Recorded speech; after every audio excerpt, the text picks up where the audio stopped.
უკრაინამ ვაშინგტონს სამშვიდობო გეგმის საკუთარი ვერსია წარუდგინა. New York Times-ის ინფორმაციით გეგმა 20 პუნქტიანია და დიპლომატები უკვე ვარაუდობენ, რომ მოსკოვი მასზე უარს იტყვის. გეგმის მიხედვით კიევი ყველა ამჟამად დაკავებულ ტერიტორიაზე კონტროლს ინარჩუნებს, მოითხოვს მყარ უსაფრთხოების გარანტიებს ამერიკისგან და ევროპისგან და ინარჩუნებს ნატოში გაწევრიანების მოთხოვნის უფლებას. ლუკაშენკომ პოლიტპატიმრები გაათავისუფლა, მათ შორისაა მარია კოლესნიკოვა, 2020 წლის საპროტესტო გამოსვლების ერთ-ერთი ლიდერი.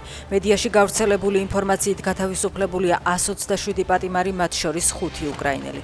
ამას წინ უძღოდა ლუკაშენკოსა და ტრამპის სპეციალური წარმომადგენლის ორდღიანი მოლაპარაკებები. ამერიკის შეერთებულმა შტატებმა ბელარუსს სანაცვლოდ კალიუმზე დაწესებული სანქციები მოუხსნა.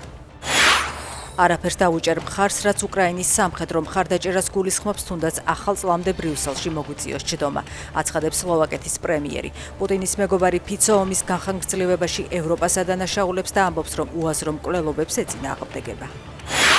ძლიერი ხანძარი რუსეთში ქალაქ სუზდალში აკვაპარკი იწვის. ცეცხლის შენობის სახურავზე დაახლოებით 150 კვადრატულ მეტრ ფართობზეა გავრცელებული. შენობიდან 210 ადამიანია ევაკუირებული.